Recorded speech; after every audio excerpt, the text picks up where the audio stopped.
In the late 1930s, the McDonald family moved from Manchester, New Hampshire to Hollywood, California, where brothers Richard and Maurice McDonald began working as handyman at motion picture studios. Their father, Patrick McDonald, opened the Air Dome, a food stand on Huntington Drive, Route 66, near the Monrovia Airport in the Los Angeles County, California, with hot dogs being one of the first items sold. Hamburgers were later added to the menu at a cost of 10 cents, with all-you-can-drink orange juice at 5 cents. The restaurant was renamed McDonald's Barbecue and had 25 menu items, mostly barbecue. In 1947, after the McDonald brothers realized that most of their profits came from selling hamburgers, they closed down their car hop drive-in to establish a streamlined system with a simple menu, which consisted of only hamburgers, cheeseburgers, potato chips, coffee, soft drinks, and apple pie.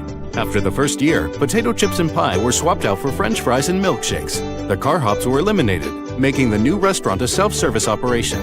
Richard and Maurice took great care in setting up their kitchen like an assembly line to ensure maximum efficiency. The restaurant's name was changed again, this time to simply McDonald's, in 1948. In 1952, the brothers decided they needed an entirely new building in order to achieve two goals: further efficiency improvements and a more eye-catching appearance. They collected recommendations for an architect and interviewed at least 4, finally choosing Stanley Clark Meston, an architect practicing in nearby Fontana. The new restaurant's design achieved a high level of noticeability thanks to gleaming surfaces of red and white ceramic tile, and 2 25-foot yellow sheet metal arches trimmed in neon called Golden Arches design. Further marketing techniques were implemented to change McDonald's from a sit-down restaurant to a fast food chain. They used such things as turning off the heating to prevent people wanting to stay so long, fixed and angled seating so the customer would sit over their food, promoting them to eat faster, spreading the seats further apart so being less of a sociable place to dine in, and giving their customers branded cone-shaped cups, forcing them to hold their drink whilst eating, which would speed up the eating process. In late 1953, with only a rendering of Meston's design in hand, the brothers began seeking franchisees. Their first franchisee was Neil Fox, a distributor for General Petroleum Corporation.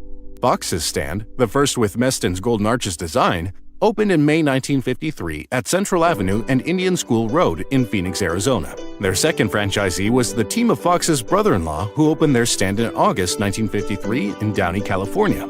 The Downey stand has the distinction of being the oldest surviving McDonald's restaurant. The Downey stand was never required to comply with the McDonald's Corporation remodeling and updating requests over the years because it was franchised not by the McDonald's Corporation, but by the McDonald brothers themselves to Williams and Landon. Ray Kroc joined the chain in 1954 and built it into an eventually global franchise, making it the most successful fast food corporation in the world. In 1954, Ray Kroc, a seller of Prince Castle brand multi-mixer milkshake machines, learned that the McDonald brothers were using 8 of his machines in their San Bernardino restaurant. His curiosity was piqued, and he went to take a look at the restaurant. He was joined by good friend Charles Lewis, who had suggested to Kroc several improvements to the McDonald's burger recipe. Believing the McDonald's formula was a ticket to success, Kroc suggested they franchise their restaurants throughout the country. The brothers were skeptical.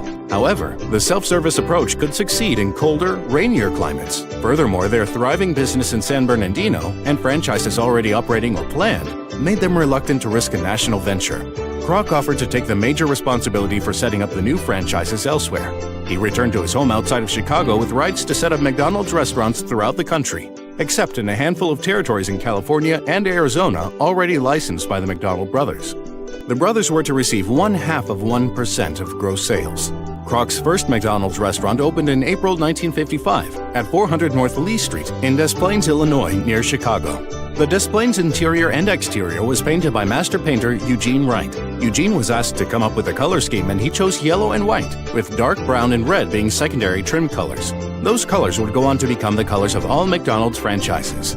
Once the Des Plaines restaurant had become operational, Kroc sought franchisees for his McDonald's chain. In 1956, he discovered that the McDonald brothers had licensed the franchise rights for Cook County, Illinois, to the Fredillac Ice Cream Company. Kroc was incensed that the McDonald's had not informed him of this arrangement.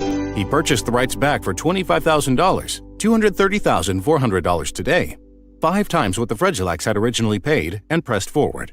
McDonald's grew rapidly, from 34 restaurants in 1958 to 1,000 before the end of the decade. Boosted by steady growth, the company's stock began trading publicly in 1965. Their products and symbols would define the McDonald's brand, including the Big Mac, 1968, the Egg McMuffin, 1973, Happy Meals, 1979, and Chicken Nuggets, 1983. The chain continued to expand domestically and internationally, extending to Canada in 1967, reaching a total of 10,000 restaurants by 1988, and operating more than 35,000 outlets in more than 100 countries in the early 21st century. Growth was so swift in the 1990s that it was said a new McDonald's opened somewhere in the world every 5 hours. It effectively became the most popular family restaurant, emphasizing affordable food, fun, and flavors that appealed to children and adults alike.